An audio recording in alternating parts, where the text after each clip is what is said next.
Welcome to this evening match between the UCLA Bruins and the Washington Huskies. Grant Walters on the call with Justin Attlesey tonight. Washington Huskies already up 5-3 early. They just upped it to 7-3, driving inside and finishing at the rim. Well, we've already seen three-point shooting for both teams in the time that we had our regularly scheduled technical difficulties. Donovan Dent goes inside, gets fouled. It's going to be called on Wesley Yates, sophomore transfer from USC, where he was the second leading scorer on that squad last year. And we are going to see Dent attacking like that all night. He is going to have to be aggressive in attacking those lanes if the Bruins want to put up points in this one. Donovan Dent, 13.5 points per game with a team-leading 7 assists per game. Uses that speed to really get downhill.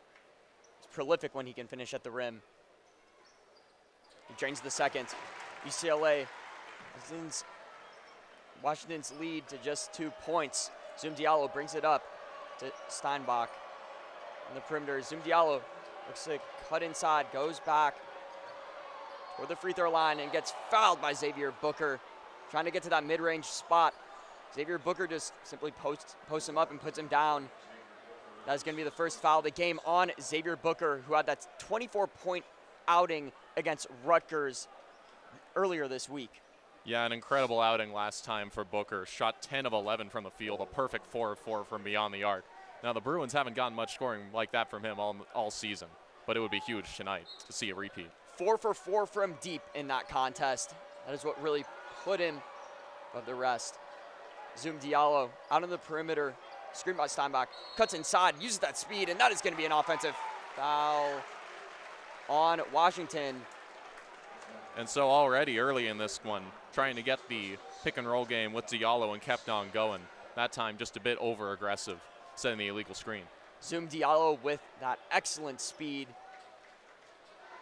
But Donovan Dent, the other speedster on the court with the ball, drives inside to the free throw line, out to Eric Daly Jr. on the right side perimeter.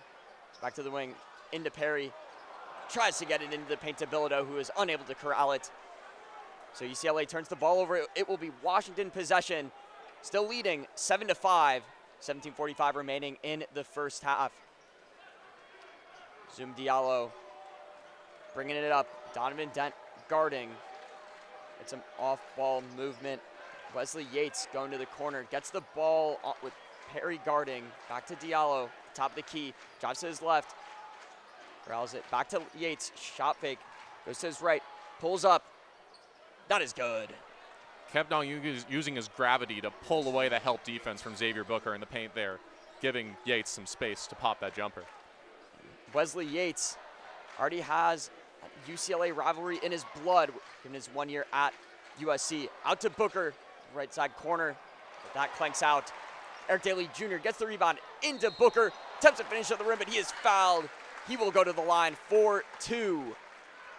Well, most of Booker's three-point shooting has come from the wings and the top of the key this season. He popped one from the corner there. Couldn't finish, but went right back to the rim and was able to get the foul. And Xavier Booker, as in center on this team, second highest three-point percentage this season at a 48.5% clip, sitting behind only Sky Clark, who has missed over a month of action due to injury. He is out yet again tonight. Booker misses the second. Zoom Diallo bringing it back up for the Huskies yet again. Former McDonald's All-American in high school, in his second year with the Husky program. Kicks it to Yates, lets that go from left side, and that is no good. Clanks off the front rim, fight for the ball, but Eric Daly Jr. comes down with it. Outlet to Dent, attempts to finish at the rim, and that is blocked by Bryson Tucker. He stepped out, trying to get in transition. That'll be UCLA basketball yet again. Back and forth we go. It's a wild possession for both teams. Yeah, a wild sequence there. Ball's lucky to end up in UCLA's hands there. And Bilodeau will inbound the ball. Diallo face guarding him. Out to Dent. It's the top of the key to his left. Pulls up. That is good. A nice mid-range step back J from Dent. And Dent already with 4 points to lead the Bruins. Washington going with some pace. To Yates, right wing, goes to his left, step back, splash. And Wesley Yates, he has been money from three-point range in the last 3 games. 14 of 23 coming into tonight over the last 3. He has the hot hand right now. We saw that just then. But Dent with the step back drains it in the face of Yates.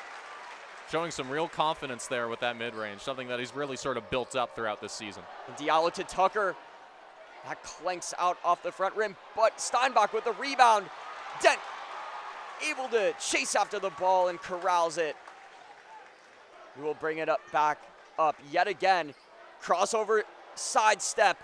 That goes off the back rim, but rebound Xavier Booker out to Eric Daly Jr. Drives inside, but coughs the ball up to Steinbach. Zoom Diallo in transition, goes to the floater, and that is good. Defense and offense there on Steinbach. Active hands in the paint. Diallo also using that speed to get ahead of the Bruins in transition. We have seen Washington speed things up multiple times so far in this contest. Washington still leads 14-10. UCLA has yet to hold a lead in this contest. UCLA slowly getting into things. John Perry with his right, passes it to Booker in the paint, who goes up with it, unable to convert. Goes off the backboard and no good. Those are going to be tough shots for Booker all night. He's really at a weight and frame disadvantage against these Washington bigs. And Washington, one of the top rebounding teams in the Big Ten. That is an area where UCLA struggles. So Steinbach on the perimeter. Bilodeau steps up on him, attempts to guard him. That is out to Yates yet again. With Bilodeau guarding, drops to his left and finishes with it too. Well, that's where the three-point shooting ability just gives so many opportunities to slash and drive and get some easy layups, overplaying for the three-point. But Dent crossover to his left, going inside, and he gets stripped. Another turnover for the Bruins. We already have 3 in this game thus far. Wesley Yates pulls it from way downtown, and that is no good. Wesley Yates feeling it. He already has 12 of the 16 points for Washington. He has been on absolute fire in this game. Donovan Dent looked to be complaining to a ref there too. Unclear what happened at the end of that sequence. He was pretty livid about something. Well, really all UCLA has to be livid about at this point is their defense. I mean, they've allowing 16 points in the first 6 minutes of this game. Mick Cronin not going to be happy at all, and allowing Wesley Yates really to do whatever he wants. Obviously, that was a bit of a heat check shot, nearly from the logo. But clearly he's already in rhythm, and you cannot allow the opposing team's best shooter to do that, especially when you're facing this Washington team with such a size advantage inside. Very surprising that Washington seems to have the perimeter advantage right now. And that could, again, honestly be because Sky Clark is not in the lineup. He took over in the first game against Washington this season, a game where UCLA won 82-80. But tonight, it seems that Washington really has that clear advantage on the perimeter. Mick Cronin in this timeout has to get his guards in check.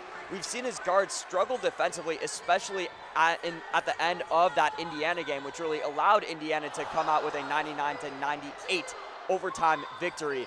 If they don't settle things quickly, expect Wesley Yates to really continue to get going and get his buckets because he is on absolute fire right now.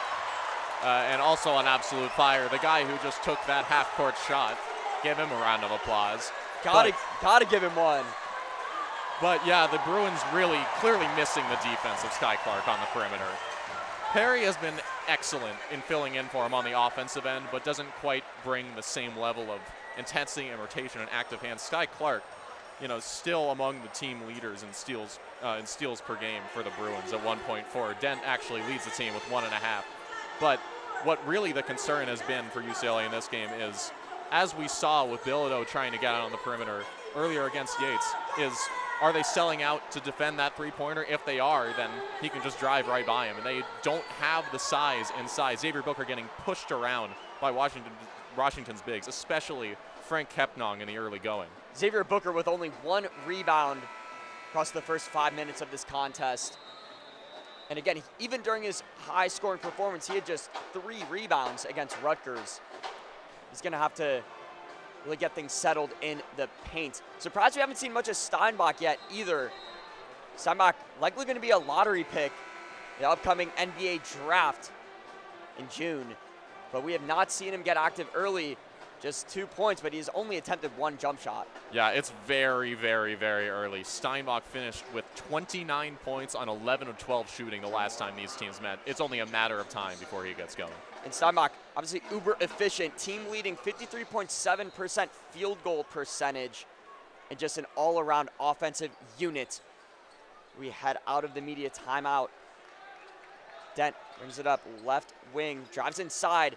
Steven Jamerson screens out on that, but he is unable to convert. Jamerson with the rebound, back to Dent, out to Jamar Brown at the top of the key.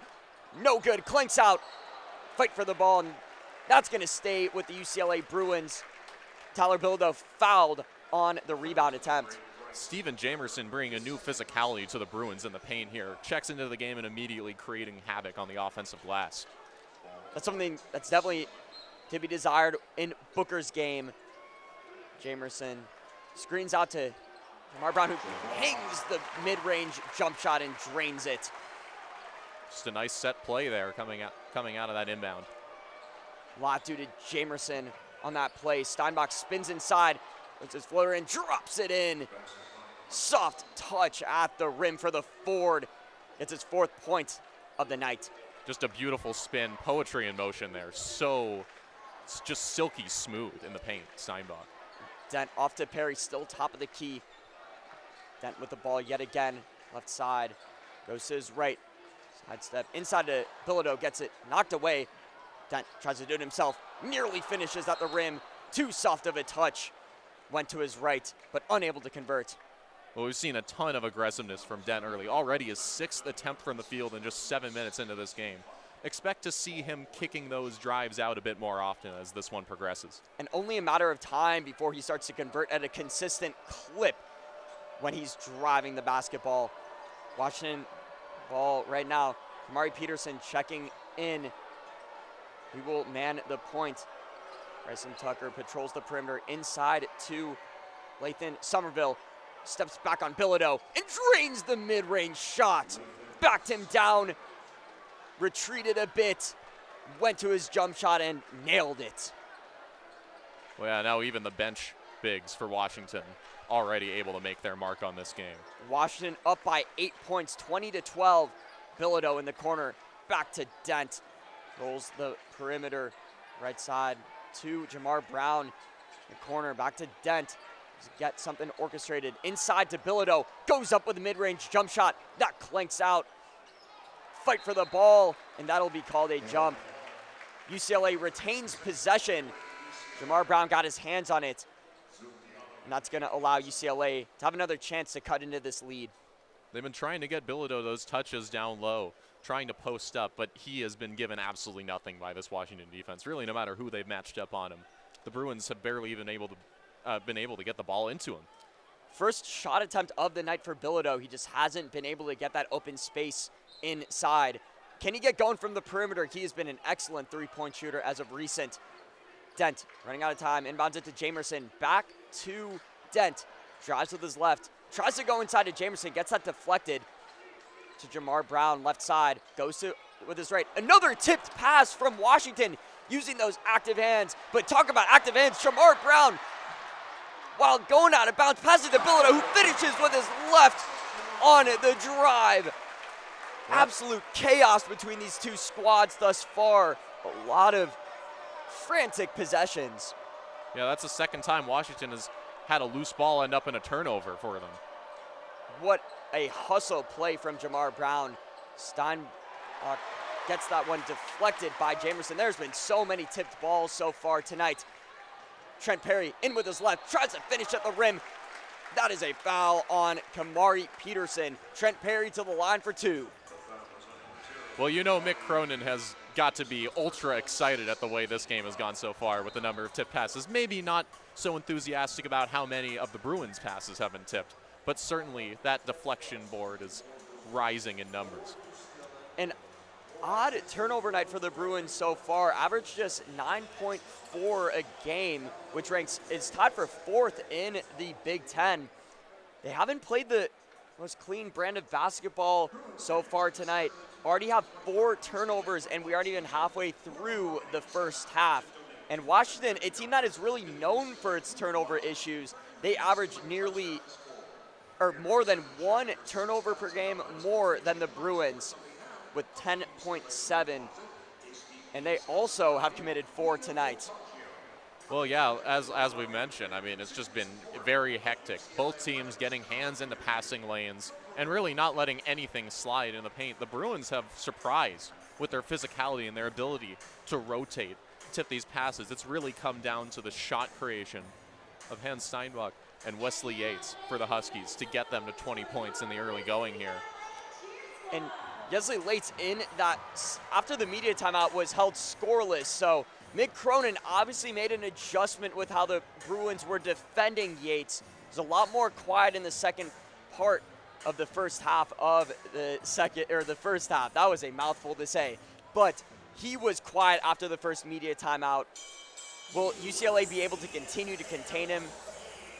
That is going to be the question. I mean, Steinbach has also gotten going. He had that nice floater after the first media timeout, 4 points. And Washington just has a lot of players they can go to. Zoom Diallo, we haven't seen much of him yet, but they have options outside of Yates. Will they go to them? Well, Washington, I've noticed them just dominating half-court sets so far in this game, to be frank. The Bruins have really stood no chance when Washington just settles in and runs a possession. You know, Zoom Diallo running the point of this offense, Yates knocking down the threes, Steinbach putting in work in the paint.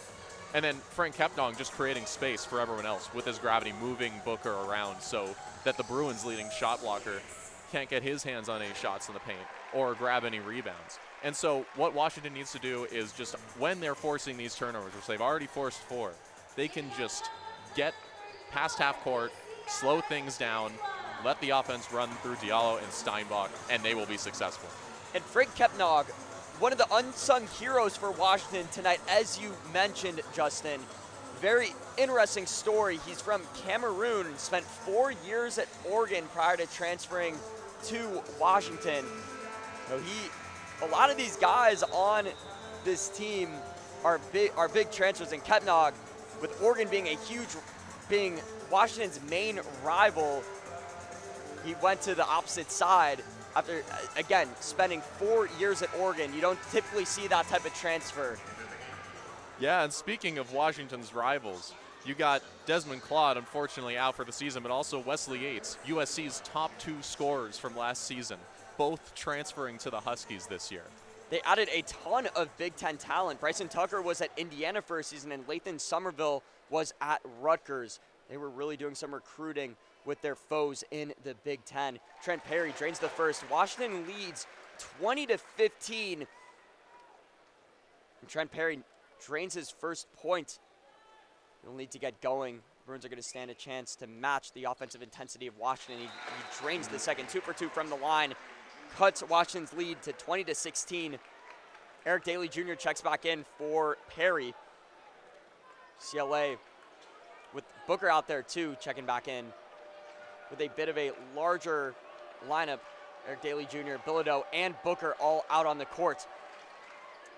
Swings it to Peterson on the right side. Back to Diallo, goes with his right inside to Peterson in the corner. Shot attempt, no good. Nearly fell, the soft touch. So there's Diallo creating another open look with a drive. That's exactly what Washington needs to do. And Eric Daly Jr. pulls up from the mid-range elbow. There's a fight for the ball. Peterson out in transition. Zoom Diallo running with him. Into Diallo with the reverse. No good. And another scramble for the ball. Eric Daly Jr. comes down with it. Tosses it over to Dent. To get into the post with Bilodeau. And inside to Booker, gets stripped by Peterson, but that is going to stay with the Bruins. And that was an ill-advised double team by the Huskies. Really, it seemed like Bilodeau has been held in check in those high post situations so far. But fantastic defensive rotation by Peterson to deflect that ball out of bounds. And great vision from Bilodeau to get it into Booker. the right move from the forward. Excellent hands, as you said, from Peterson, Justin. And they continue to just use those active hands to stymie this Bruin attack. And now we've got a review on that play. I think it might have gone off of the leg of Xavier Booker. It looked like it was stripped by Peterson, and as you said, Justin, off the leg of Booker. So that is likely going to be Washington basketball. And both of these teams, you just look at the field goal percentage difference. Washington being so much more efficient, as you said earlier, in their half-court sets, Justin. 64.3% from the field, while UCLA, Washington has held them to just 33.3% on 5 made field goal attempts. Something is going to have to change for UCLA. They need to be more efficient if they are going to want to match this offensive clinic that we've seen thus far from Washington. And for this season, the efficiency has really come from Tyler Bilodeau. Far and away leads the team in points at 18.2 per game. He shoots 44.7% from beyond the arc. Just an incredibly efficient all-around scorer. But it's going to be really tough for the Bruins to get him those post touches, as we've already seen in the early proceedings of this game. They're going to have to try and probably bump him outside, maybe have him shoot some threes. The Bruins aren't really a team that runs a 5-out type offense very often, even if they are sort of a small ball squad, but maybe it becomes necessary tonight against a team where they're vastly overmatched in terms of size. And you talk about Kepnog just being able to dominate the interior. He leads Washington with 2.3 blocks per game. It's often someone you don't want to see in the paint, someone that's getting over 2 blocks per contest. And he is just a dominant interior presence for this Washington Huskies team. And credit to him, he has locked down this Bruins front court.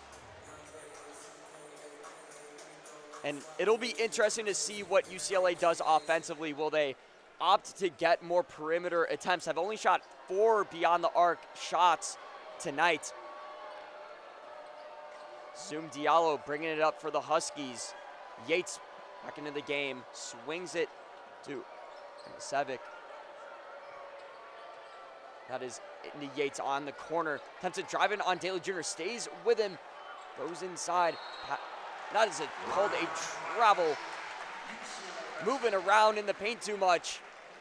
And coming out of the break, the Bruins switch to a 3-2 zone and then shift into man midway through the possession. Confuses the Huskies, and they're able to force the turnover. Had to do something different to limit this offense, who was shooting at an excellent clip before the break. Good adjustment from the Bruins. Dent orchestrating the offense to Brown, to Booker at the corner. Back to Dent. Goes on the left side, setting things up slowly. Eric Daly Jr. at the top of the key. Zoom Diallo guarding. Attempts to go to his mid-range, but guarded by Diallo. Lifts it up, but no good. Clanks off the front rim. And Washington in transition yet again. Wesley Yates, left side, step back. Got Bilodeau to bite. Sevic. Out to Peterson, lets it go, and that is good. Solid closeout from Daly, but it didn't matter. Great play from Peterson, being confident in that shot, and he is able to drain it for the Huskies. How will the Bruins respond? Dent, the ball in his hands yet again to Brown, inside to Booker. Steinbach guarding, backs him down, goes up with the left. No foul is called, but that is picked up by Bilodeau, who, with a wild shot attempt, gets it to go, leans away from the basket and just lofts it up and in. Now Zoom Diallo manning the point. Peterson on the right side wing. Sevic in the corner, drives in on Bilodeau, steps back, mid-range jump shot is no good. Dent with the rebound, brings it up gradually for the Bruins, and he changes speed really quickly, gets the finish, drives to the left and finishes with the right. Bruins cut the Huskies lead to just 3. 23, Washington, UCLA 20. Well, that's Dent's area of expertise, the offhand tough layup. That was a nifty move from the guard. Zoom Diallo attempts to finish with the left, but that is no good. Good touch from the guard. is unable to get to fall. Dent going back with that speed. Bodies inside, and he is fouled. Dent again, uber aggressive on these drives. He leads the team with 8 points, and a lot of that production has been generated from his aggressiveness. Yeah, just furious drives to the rim from Dent all night, and Washington really has had no answer other than either fouling him or letting him get one of those tough shots up. And, you know, a lot of the time he's been hitting him. 3 of 7 from the field now, Dent is, and the Bruins pulled within 3. They're going to really need to use Dent's change of pace, and they've found a lot more success in transition against this Huskies team. They're going to need to keep that going if they're going to want to stand a chance against Washington, because like you said, these half-court sets have just not been really working for the Bruins. They've tried multiple different looks in these sets, but have just been unable to find an anchor to really push them through and penetrate this Washington defense. Yeah, speeding things up like that isn't really UCLA's thing. Bottom third in the country in Ken Palm's adjusted tempo.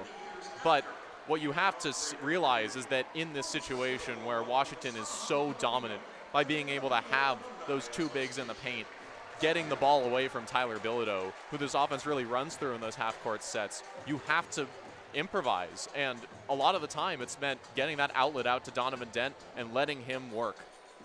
We've just seen an attacking knack from Dent so far. He is just putting his head down, driving inside, and going up whether there's contact or not. He is showcasing some huge fearlessness for the Bruins today, and he also hasn't been super efficient, just 3 for 7. But as I said earlier, Dent, when he's driving, it's only a matter of time before he's able to get those shots at the rim to fall, and he has just been prolific driving and using that speed to finish at the cup. And like we saw earlier with Washington bring that double team against Bilodeau, I think they may be more aggressive as this game wears on if Dent keeps driving to the rim and just putting his head down like he has been. And that could open up a lot more assist opportunities for the Bruins. Probably best passer, averages 7 assists per game among the Big Ten leaders. And so Dent can really carry this offense if he's able to distribute the ball as well as he's been scoring it so far. And Dent's counterpart, Zoom Diallo, haven't seen as much aggressiveness from him despite their similar skill sets. Zoom Diallo, as the name implies, he is very, very speedy, and just haven't seen him really attacking as much as Dent so far. He has been more so facilitating the ball to guys like Wesley Yates and Hannes Steinbach, but Dent really taking matters into his own hands and carrying this Bruins squad on his back. Well, really the difference between Diallo and Dent so far is that Diallo's been looking to pass off his drives, whereas Dent is looking to score. Diallo, he's got 3 assists of his own so far, but only 1 made field goal for 2 points on the night. And so we'll see if that dynamic flips or if it stays the same. Diallo with 19 points last time out against UCLA, so we'll expect him to start putting some points on the board as this game wears on. He definitely has an offensive bag. You said, Justin, he is a great facilitator, but can really finish anywhere on the court. The main orchestrator of this Washington attack. Dent drains the first free throw. 3 for 3. Dent has really improved his free throw shooting throughout this season, standing at 61.8% from the line, which is a far cry from his earlier percentages, and he drains the second. So UCLA cuts Washington's lead down to 1. Appears they're going back to that zone, the Bruins, looking to trap in front of the half-court line, but Zoom Diallo gets it past the line. He picks up his dribble, and he is unable to find anyone on the court, and he is called for the violation. Excellent defense from the UCLA Bruins guards. As we were talking about earlier, Bruins really were struggling on the perimeter to defend. That has simply changed after McCronin called that first time out. Yeah, and that time they go with a soft press into the 2-3 zone. Once again, just throwing different looks at Washington all the time. It's been confusing them. Booker swings it to Dent. Drives in with the left, with the three-point jump shot. Goes off the backboard, no good, but Booker with the offensive rebound. To Brandon Williams checking in for the first time tonight. Trent Perry on the perimeter and swings it to Eric Daly Jr. in the corner. Drives on Steinbach, puts his shoulder down, gets it stripped by Diallo. So UCLA will retain possession. They have a chance to take the lead here. It's always going to be a tough matchup, Daly and Bilodeau going against these Washington bigs. Dent inbounds it to Trent Perry in the corner. Zoom Diallo guarding. Booker with the screen. Doesn't really get anything set up for the Bruins. The shot clock winding down. Trent Perry crossover to his left. Attempts to finish at the rim. No good for the Bruin guard. Rebounded by Bryson Tucker. Zoom Diallo. Half-court set for Washington. There's that UCLA going back to that 2-3 zone defense as you touched upon earlier, Justin. That has been very effective at confusing this Washington offense. So Zoom Diallo back with the ball yet again. Goes with his left inside, steps back, goes into Daly Jr. No good off the backboard. Just sporadic and clunky offensive play for Washington. Trent Perry with the shot, and it falls for the guard. First made field goal of the night for Trent Perry in transition. No hesitation. Pull up from the right wing off the pass from Dent. And there is the drive and dish we've been waiting for all night from Donovan Dent. That is where he shines. When he is able to keep his head up and find the open three-point shooters, this UCLA offense is amazing because as a team, they are so efficient from beyond the arc, 38%. And when Dent is finding guys like that in transition, it is really hard to stop. And Trent Perry, one of the many great three-point shooters on this Westwood roster. 42.3% clip from beyond the arc. There's multiple guys that shoot above 40%, which is the main tell of how good a guy can shoot the three ball. Xavier Booker, as I touched on before, 48.5%. You have guys like Jamar Brown, 37.9% from beyond the arc. And, of course, Tyler Bilodeau and Sky Clark. Quick timeout for the Huskies. They were dominant to start this game, but the Bruins currently on a 13-3 run since the first media timeout. Simply stifled the Washington Huskies. Pull up from the left wing, no good. Out to Perry with the rebound, tipped the interior. He gets things set for the Bruins. He may have had a chance to get a transition bucket, but going back to that half-court set, drives inside, out to Dent, left wing, no good. Off, rattles off the rim. Washington looking now to get into that fast-paced play. Bryson Tucker out to Peterson. That is tipped off the hand of Perry, it seems. Stay with Washington. Well, now Washington is getting unsettled both in transition and these half-court sets. The Bruins changing zone looks and their consistent press full court is really disrupting anything that the Huskies are trying to do right now. And that is what a great defensive mind like Mick Cronin can really add to a game or add to a roster. His adjustments have certainly been pivotal for the Bruins tonight. Peterson to Yates inside. Washington big man who no good on the jump shot. Went to his right hand and simply fouls off the left side of the rim. Kepnog needs to get aggressive. He's got that weight advantage. He's got the strength advantage, frankly, against Booker. And Kepnog just not being aggressive, as you said, Justin. Dent out to Bilodeau. Three-pointer, no good. Off the front rim.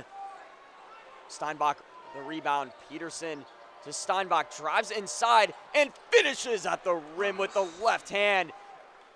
He's parted for Steinbach, and he's able to finish. Massive strides from Steinbach. So hard to stop for a team that doesn't have great length like the Bruins.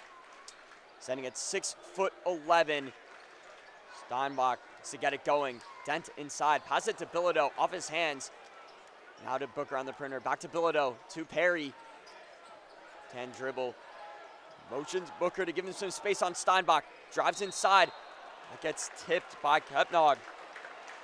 It's going to be a foul called on him too. Frank Kepnog this third personal foul already, most certainly gonna warrant a substitution, and that could be a huge loss for a substantial amount of time for the Huskies. Kepnog, such a big defensive presence for this Washington team. How will this change the UCLA Bruins attack plan? Well, now they're going to be able to find Bilodeau a lot more consistently in the post. They may drop him back down there. Trent Perry misses the first. Another foul called on the rebound attempt off the back iron. This game is tied at 25 apiece. And with Kepnog going out, a lot more pressure going to be applied to Lathan Somerville and Hannes Steinbach. They're going to have to hold it down in lieu of Kepnog. Now, Leslie Yates back. Peterson in the perimeter. Dent tries to get a piece of it. A bit over-aggressive on the steal attempt. Leslie Yates, right side, drives in with the left and almost finishes with a reverse. No good. Rebound by Somerville in the paint, and that is called a jump ball. Both teams fight for it. Washington will retain possession. We are tied 25-25. Less than 4 minutes to go in the first half. This has been an absolute, very competitive contest between these two former Pac-12 adversaries. What have been some of your thoughts ever since the first media timeout, Justin, with how UCLA has been able to really dominate this game? Well, what's really the only area of the game they've dominated at, it's probably the part that you would least expect them to succeed in. It's the rebounding. They have collected 7 offensive boards in this one so far, which frankly seems ludicrous given the rebounding margins that these teams usually sport. Bruins only out-rebound opposing teams by 0.3 per game, compared to Washington by 5.3. And obviously we've mentioned numerous times the size differential. And now that Kepnog leading the game with those 3 fouls, the rebounding battle may get even more lopsided in favor of UCLA if things have been going this way so far. And UCLA only 33.0 rebounds per contest, which is the 4th least in the Big Ten. That has been their Achilles heel throughout this entire season. And Eric, it's really been a by-committee approach on the boards. Guys like Eric Daly Jr. with 4 already, despite being listed as a guard/forward. Another guy who's been getting really active on the glass tonight is Xavier Booker, who we talked about earlier, just not being able to consistently bring down boards throughout the season, but he has been excellent crashing, especially the offensive boards. His 4 rebounds are tied for a team lead. Yeah, Booker this season, he's already passed his season average of 3.6 rebounds per game, which frankly is just unacceptable for any team starting center. He's had to improve at that area all season, but he's been very competitive down there tonight. But it's not just the bigs for UCLA. The guards have been getting down there and tipping so many rebounds and really helping this team come up with these like contested loose balls that have sort of been a theme throughout this game, allowing UCLA to get out in transition. Lots of tipped rebounds on 3-pointers that have led to transition opportunities for the Bruins and that have unsettled the Huskies defensively. And they simply just, both teams hustling, but the Bruins seem to just have a little bit more motor in this contest ever since that first media timeout, as we mentioned before. And a lot of these Bruins, especially guys like Jamar Brown, great rebounder despite being a guard. I mean, stands at 6'5", but nevertheless, his knack to really hustle after those loose balls. He had that one play where he was diving out of bounds, able to fire it into Bilodeau, who finishes with the left hand at the rim. It's really guys like that that fit that Mick Cronin mold. That's really been what I've noticed has been different about this team this year compared to last with this Bruins team. A lot more physical and a lot less soft, as Mick Cronin would put it. And since that first media timeout, the Bruins have locked up defensively. Mick Cronin would love how well this team has been rotating through the zone defenses. Like, not only have they known their assignments, but they've been moving around extremely well, clogging up passing lanes and really just making life extremely difficult for anyone handling the ball on the Huskies. Washington started this game with a near 70% field goal percentage. That number has gone down to 50% in just about 10 minutes of play since that first media timeout. But Washington will retain possession. Peterson will inbound. And he's 29.8 minutes per game, one of the main contributors to this Washington Huskies squad. Will fire it out to Bryson Tucker near the logo, or right on the logo. Out to Yates, to Peterson, who was on that inbound.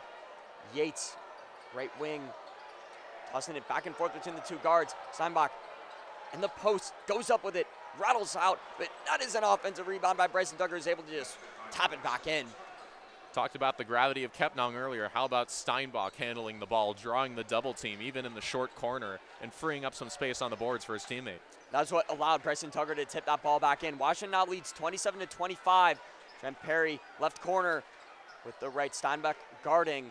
It's the matchup that he wants. Now back to Brandon Williams at the top of the key. Drives inside with the right. Gets past the defender, and he is fouled on the drive. That was Lathan Somerville guarding. Got the quick first step on him. Unable to finish at the rim, so he will go to the line for two. Yeah, really can't let that happen against Brandon Williams. Not a big threat from beyond the arc, and doesn't really have that quick of a first step normally. You got to be playing off him a little bit more and not allowing the easy drive there. Brandon Williams, just a 23.8% beyond the arc shooter. Just a 37.9% field goal shooter as well. He missed the first free throw, so UCLA will only have an opportunity to cut the deficit to 1 now. Washington still leading 27-25, 3:13 remaining. Williams drains it, cuts it down to 1. Here comes the press again. Yet again, that zone press, as you mentioned, Justin, really looking to get Washington off kilter, but into Steinbach, who finishes at the rim and over Tyler Bilodeau, who is called for the block. Well, it was a gamble to try and get that one into Steinbach through the hands of a bunch of UCLA defenders. But pass got through. Bilodeau couldn't quite get his feet set for that charge. It looked like he may have been in the restrictive zone as well, potentially. It was close. But Steinbach, that was his 8th point already. He has a chance to get his 9th. Clanks it out. Been really getting going for Washington as Yates has cooled off too. Now Dent setting up the offense into Booker. No look pass, and he's unable to finish at the rim. Xavier Booker 0 for 4 tonight from the field. He has just not been able to get any offensive production. Kamari Peterson on the drive. Foul by Brandon Williams. Going with some pace. Washington is looking to go on a bit of a run here. Yeah, Dent basically just creating a bunch of space with Booker with a very creative pass down low to him, but not able to finish, and it creates the transition opportunity for Washington, and they're finally able to get something out of that. Kamari Peterson, 81.8% shooter from the line, drains the first. He also averages 8.8 per game. Seen considerable minutes tonight as well for the Huskies. That one goes off the front rim. Dent bringing it up. Some Tucker, soft press. Dent to Booker at the top of the key. To Perry, left wing. Fires it to Eric Taylor Jr. It's on the drive. He goes inside. Back to Dent. Top of the key. Mishandles the ball, but he's able to corral it yet again. Nearly finishes with a left at the rim. Right hand drive, but unable to go with it. That is tipped out. Bryson Tucker, a bit too greedy on the drive. That'll stay Washington possession. Well, Dent getting a bit over-aggressive with his driving as well, basically just putting his head down, throwing up something that's very unlikely to go in, but he, after a play like that, he's almost always back there on defense, and there with the active hands, strip that ball out of bounds. Made up for the offensive blunder. That is fired way back to Bryson Tucker, past the half-court line. Brings it up. Zoom Diallo. Ball in the safe security of his hands now. Drives back, looking to get something started. Steinbach near the free throw line, and he's called for the charge. Excellent defensive play from Dent to warrant the call. Sprawls out onto the floor. Bruins now down 4 points. Another chance to cut into the Washington lead. Just tenacious D from Dent. Really getting in the face of Steinbach, despite the massive height differential between them. Dent standing just 6'2" compared to Steinbach, all the way up at 6'11". able to bother him enough to force the offensive foul. That was arguably caused by the double or even triple team on Steinbach there. And Perry drives inside with the left on Steinbach, attempts a finish, and that is called for a goaltend. Got Steinbach beat with that quick first step, lofts it up. Blocked by Somerville, but it was too late. Already went off the backboard. Trent Perry gets the bucket. Washington up 30-28, 1:44 remaining.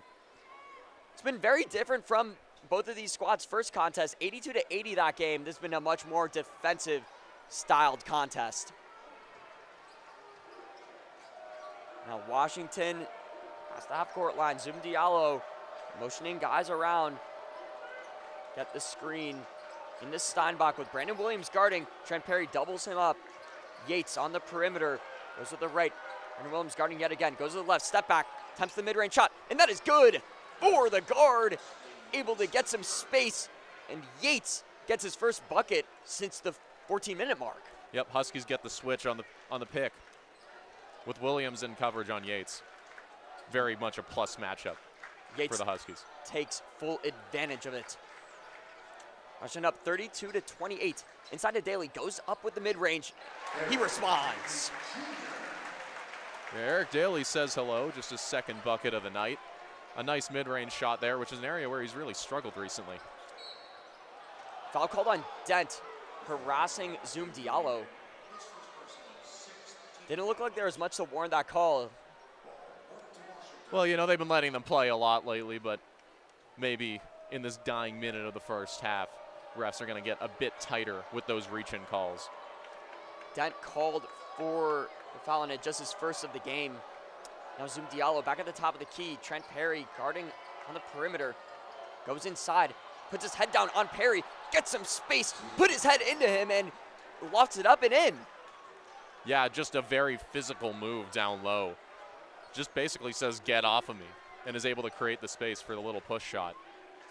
He converted on it too.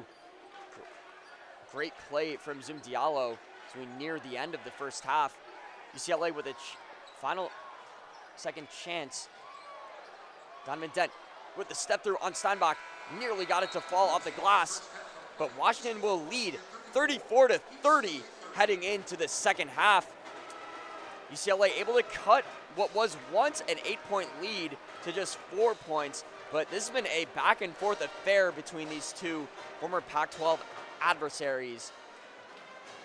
Yeah, just close throughout. Both teams playing really physical, both teams creating havoc on the defensive end. UCLA 5 turnovers, Washington 7. And really what's been the difference, if you look at the stat sheet, it's the field goal percentage. The Huskies 15-27 from the field, Bruins 10-29, and have yet to get their efficient three-point shooting going with only 2 of 7 from beyond the arc. So we'll see if UCLA can turn that around in the second half and keep their solid defense going. Just 2 made three-pointers. Trent Perry and Eric Daly Jr., the 2 players that were able to knock in a beyond the arc shot. But we will take a brief break, 15 minutes ahead of the second half. This has been Grant Walters and Justin Attlesey on the call. We will be right back.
welcome back to the second half of play between the Washington Huskies and the UCLA Bruins. Washington leads 34-30 heading into the second frame.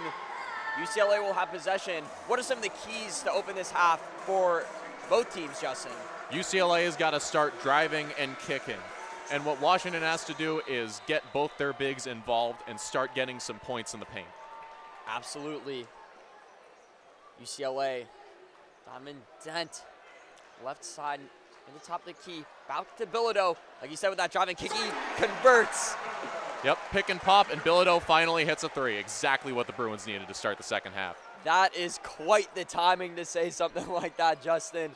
Literally right out of the half, pick and pop. Tyler Bilodeau, three to open things. Washington looks to respond. Zoom Diallo with two men guarding him. Out to Yates. Inside to Nog, who's unable to convert. And that is tipped in by one of the UCLA Bruins, it looked like, on that one play. Yeah, Kepnong just bullying down there. You put a ton of bodies on him, but he's able to affect the play regardless. Kepnong getting active early. Two keys to the game that Justin said earlier coming true for both of these squads. Trent Perry inside, finishes with the left. Yep, able to get the matchup against Kepnong out beyond the three-point line. And that's an easy drive and finish for Perry. Takes full advantage. Perry has only attempted 4 jump shots tonight. Will he get more active in the second frame? As inside to Steinbach, jumps up with it, and Nog able to put it back in. Gets his 4th point to open the half. Yeah, essentially functioned as a lob there. Just no one to box him out, no one with the size. He's able to convert it. Nog with 4 points, all coming in this frame. Bilodeau, right wing. Dent on the left side, drives in. Attempts to finish with the right, no good. Gets his own rebound. Goes back to the perimeter, out to Bilodeau. Good! Drains it from the left corner. Bilodeau with 6 points to open the second half. Tyler Bilodeau now transitioning to spotting up for threes, and it is working beautifully in the early goings of the second half. Showing that confident stroke, that Dent and Bilodeau connection has been huge. Diallo gets to the free throw line, goes up with it, clanks off the back rim. That is tipped it back in yet again by Steinbach. Second chance points really allowing Washington to maintain this lead. Washington now up 40-38. The shocking rebound disparity in the first half already reversing itself. Washington asserting its dominance on the boards. Both teams making the adjustments that they needed to make. Bruins dominating the perimeter. Washington dominating the interior. Perry goes in, bodies up. Unable to convert, but he will go to the line. Foul called on Bryson Tucker.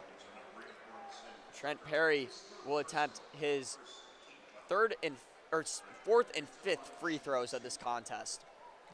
Second successful drive from Perry in the early goings of this second half. You have to wonder if he's going to remain just as aggressive as Donovan Dent was in the first half.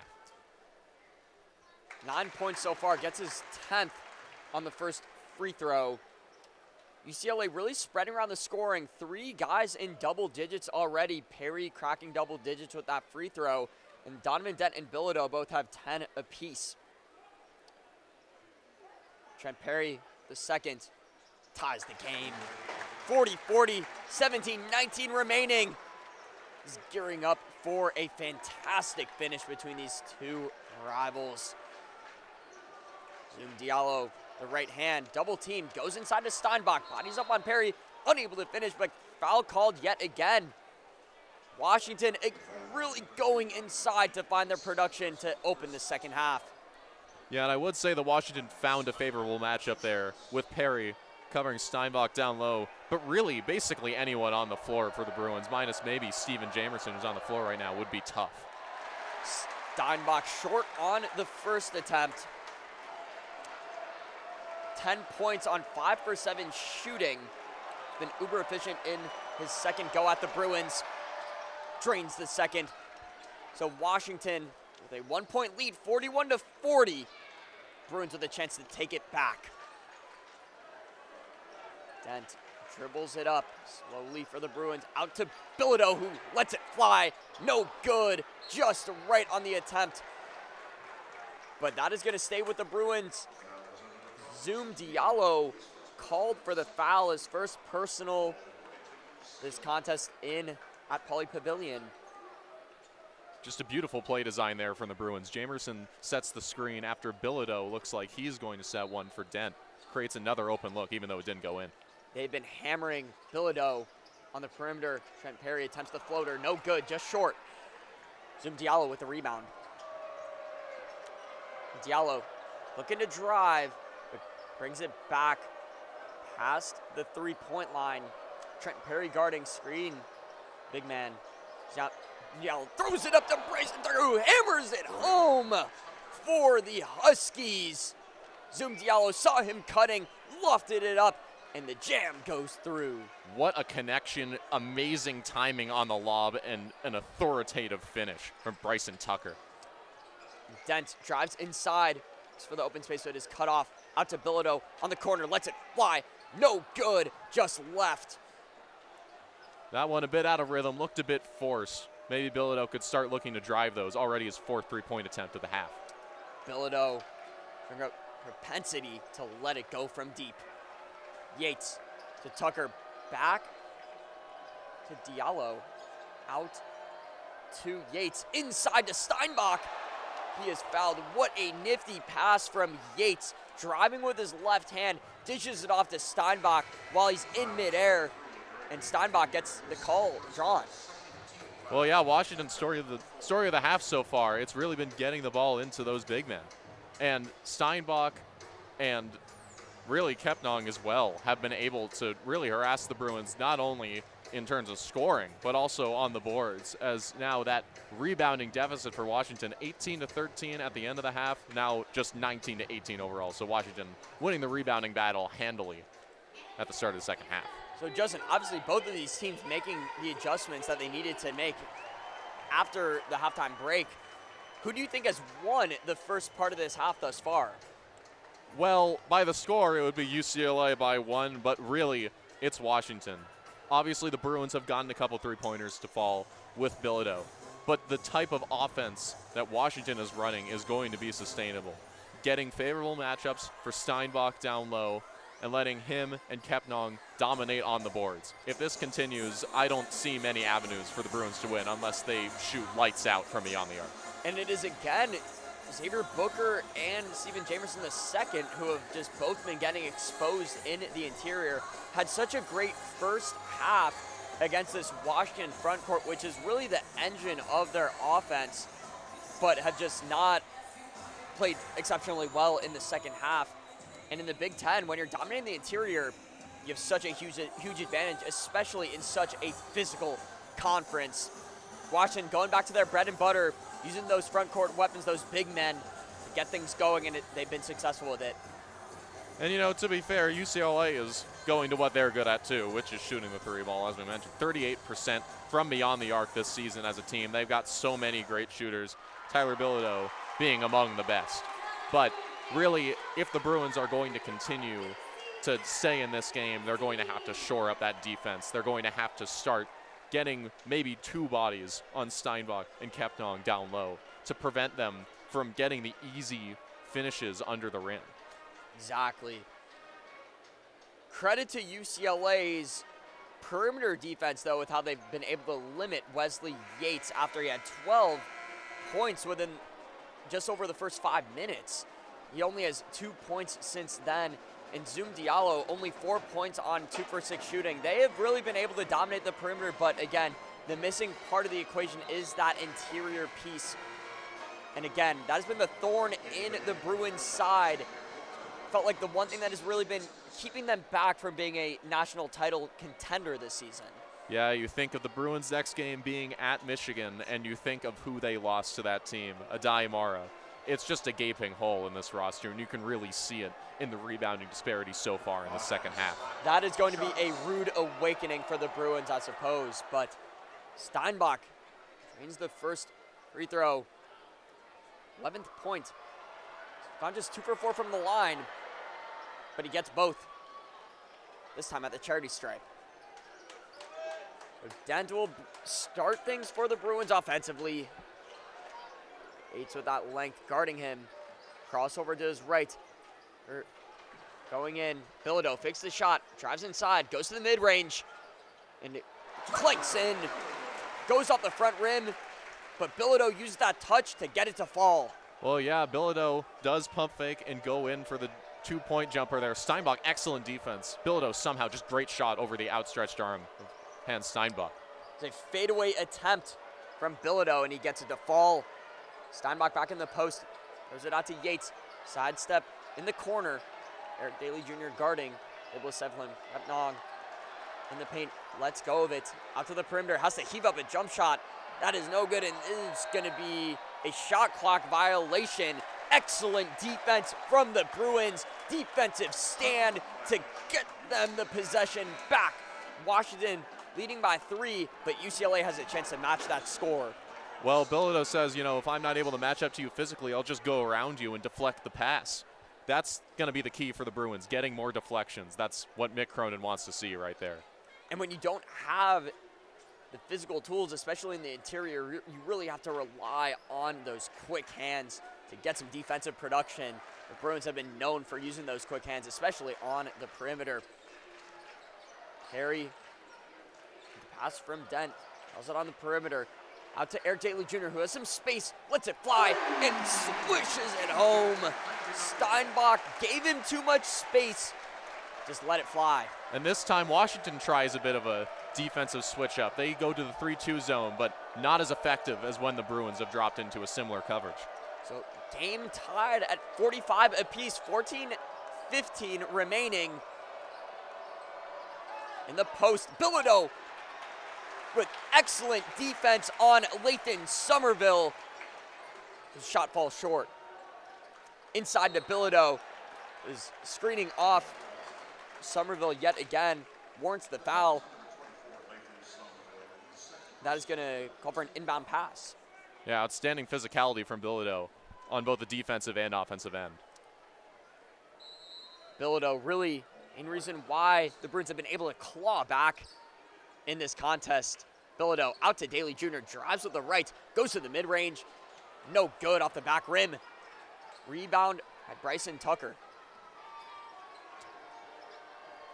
Back to Kamari Peterson to Steinbach. Gets it stripped by Dent.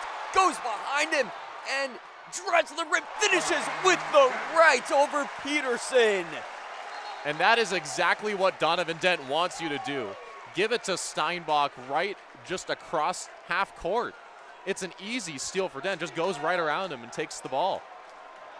Dent using that defense. Gets right in transition and is able to go with the right through contact to finish. Yates crossover to his right hand. Foul called on UCLA. Washington will again retain possession.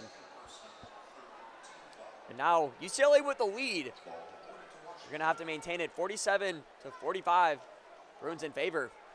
Yeah, Washington's got to get back to trying to get touches in the paint for their bigs and not giving it to Steinbach way out here in the corner. Steinbach able to back down Bilodeau.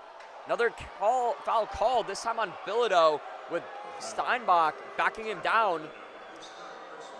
That's Bilodeau's third personal. He's going to be subbed out for Brandon Williams. How long is Mick Cronin going to keep Bilodeau on the bench? He has been the main offensive motor this half. It'll be a few minutes, but he'll be back out there shortly because, yeah, the Bruins need him out here if they're going to keep pace with Washington offensively. We'll see if Williams can fill in on the defensive end, though. Go right back to Steinbach with Williams guarding.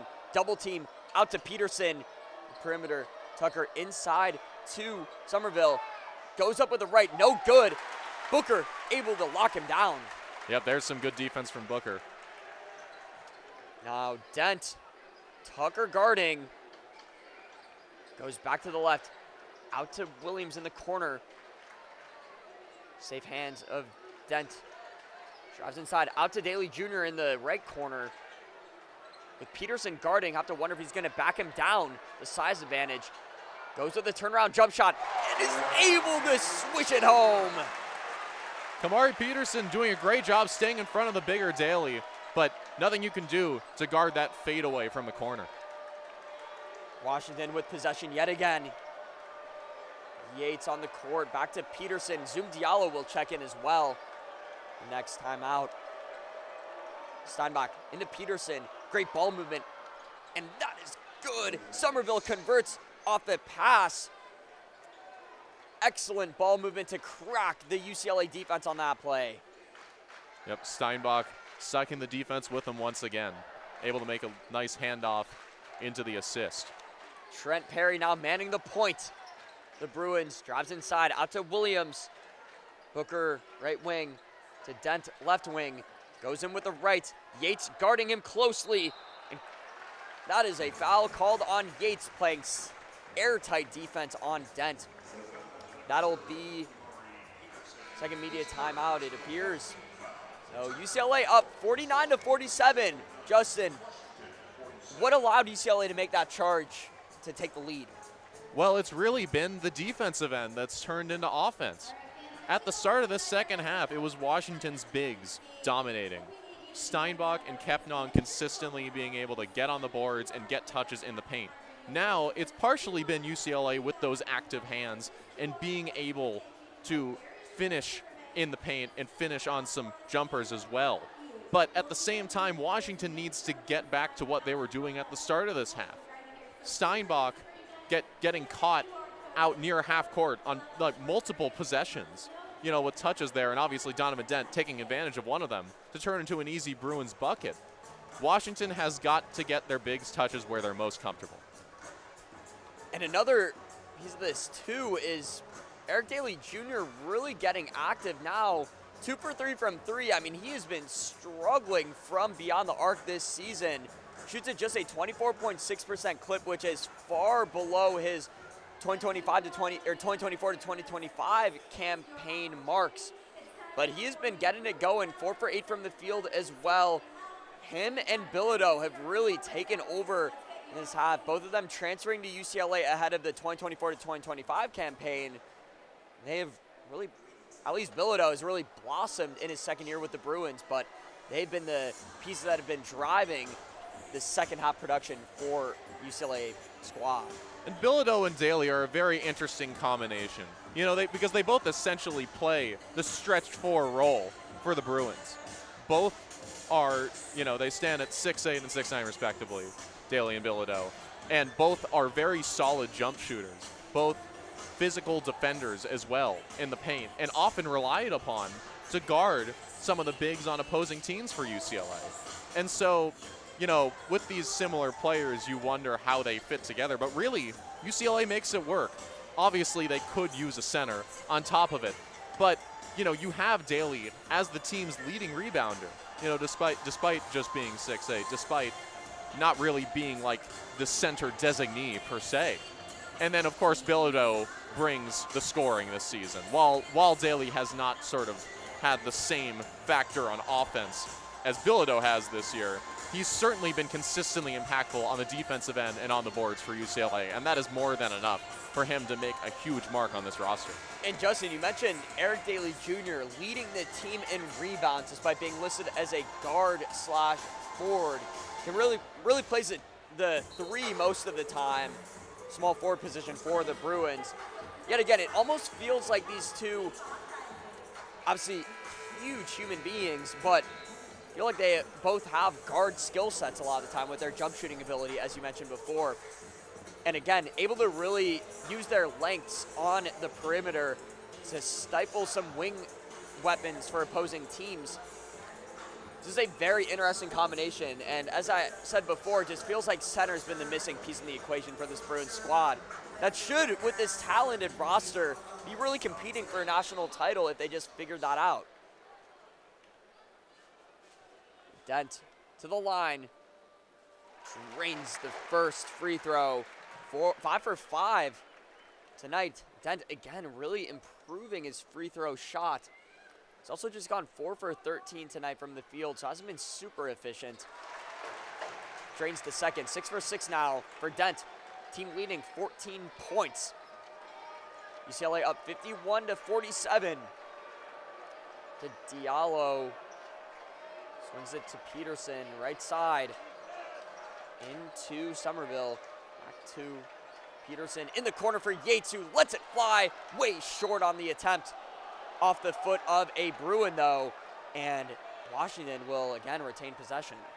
Yeah, great ball movement from Washington, getting Yates an open look in the corner. Even though it doesn't fall, they're able to get lucky on the rebound. UCLA almost brought Tyler Bilodeau back in, almost came to the scorer's table, but he's going to stick on the bench. Smart move by Mick Cronin to keep him out. He is going to likely be needed in the late frame of this game. Ball is tipped, but Diallo comes down with it, jumps inside, attempts to finish at the rim, and foul called. Looks like that was on Booker, but Diallo being aggressive in the paint, and he will go to the line for 2. Well, yeah, really a couple lucky bounces setting Washington up there. First on the rebound and then on that tipped pass from Brandon Williams. But Zoom Diallo now has a chance to make this a one-possession game once again. 11 minutes left to play. Diallo with the first attempt gets it to go. Diallo, 88.1% shooter from the line. Really effective from the charity stripe. Yeah, and his shooting overall has improved a lot this season as well. Went from 18% to 33% on three-pointers. Really extended his range. Just added some versatility to this Washington offense. Have not seen him uncork it from deep tonight, but could see it later in this half. Dent to Daly, back to Dent. Booker sets the screen. Dent inside with the right into Bilodeau on the corner, and he drains the shot wide open. If you are Washington, you cannot leave him that open, especially in the corner, which is a hot spot for him. Well, we've seen it a number of times this half already. The drive and kick, Dent to Bilodeau. It is a money combination right now. Diallo for the ball, left side, drives in on Perry. Foul called. It looked like that was on Bilodeau. Trying to fend off Lathan Somerville. He was taller than Bilodeau by just an inch. But Bilodeau will certainly have to come out of this game. He is arguing with the ref after that foul call. Brandon Williams will check back in, who's, to be fair, done a nice job defensively despite Bilodeau being left on the bench. Yeah, that's the problem with putting Bilodeau back in the game so early, 1 and 2, having him guard some of these bigger players on Washington. And Yates drives in with the left on Williams, nearly steps out of bounds. Out to Peterson, drives in with the left, inside Smallmore, and he nearly gets it to go at the rim, but another foul called on the Bruins. That is their 8th team foul in this half. So Washington on the trajectory to get into the bonus plus really quickly, which could become a big factor later in the half. Yeah, well, quite frankly, it seems like just a lot more calls have been happening both ways in the second half. The whistle has been a bit quicker as this game has worn on. Somerville, that's the first free throw to go. Just a 63% free throw shooter. He's seen substantial action tonight as well. Averages 13.7 minutes a game. But tonight, he is already at 13 minutes, and we still have 10 minutes to go. Looks like Danny Sprinkle, who's in his second year as the head coach of Huskies team, will keep Somerville in for a longer duration of time heading into the later half of this second half. Eric Daly Jr. back to Dent near the logo. Steps up and finds Perry, left wing. Booker sets the screen. Perry attempts to go in with the left, but Somerville called for the blocking foul. He was guarding Trent Perry's attempt to go with the left hand to the cup. Yeah, Somerville caught out beyond the arc there, and not a great spot to be if you're a center. Dent with the inbound yet again to Perry, who finds some open space with the mid-range. Nearly hits on it, and Booker got the rebound, but he's called for an offensive foul. Looked like he got that cleanly, but Agnesevic looked like he may have been, actually that was Somerville that looked like he may have been pushing the back while Booker was attempting to rebound that ball. Mick Cronin livid about that call. Yeah, and I can see why. You know, he definitely probably senses some sort of injustice with the whistle here. The foul disparity now 8-5. Bruins at 8 fouls for their team in the second half. And Booker finally showing some physicality on the boards, gets whistled immediately. Has definitely favored Washington so far in the second. Somerville nails the first, so he will go back to the line. 3 for 3 from the stripe. Yeah, that's big for Washington. They only took 3 free throws in the entire first half. Seems like they're living at the line now. So Washington able to cut UCLA's lead. I'm just leading 54-53. 10 minutes remaining. Where crunch time starts. Donovan Dent drives in with the right. Attempts to finish at the rim. Nearly gets it to go over the taller defender, but it went off the backboard. Mick Cronin yelling at the ref after that call. And there's a technical called on Cronin, so that will be Washington heading to the line for a free throw, and they will retain possession after it. Mick Cronin stepping way out onto the court, and he is still yelling at the referee after the no call on Dent. And he misses the first. All right, that will be 2 free throws for the double technical. Zoom Diallo at the line. Crowd getting into it, and he misses both.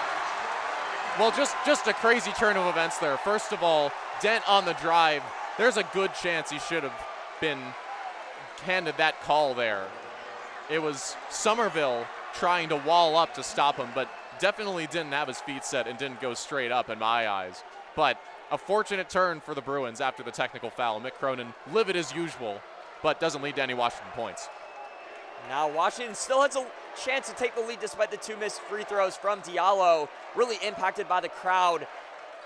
And that is Peterson driving inside. That gets tipped out. Dent in transition. Goes back to Perry, who lets it go from the right wing. And that is good! Trent Perry lets it fly from the wing. UCLA goes up 57-53. Well, that time Dent puts his head down, but he's got eyes on the back of his head. The behind-the-back bounce pass to find Perry. Zoom Diallo looks to finish, and another foul called on the attempt. This crowd is really getting into it now. Hailing boos down at the referees. Zoom Diallo will go to the line for 2. He misses 2 prior attempts. Can he drain these next 2? Yeah, at this point, we were hearing the refs you suck chants from the crowd, and I'm assuming Mick Cronin is thinking the same thing in his mind, if not outright saying it. Zoom Diallo just missed his 3rd straight free throw. Let me remind y'all, Zoom Diallo, 88.1% shooter from the line. He just seems rattled out there right now. Drains the 2nd, so breaks the streak. Washington cuts UCLA's lead. Now just up 57-54.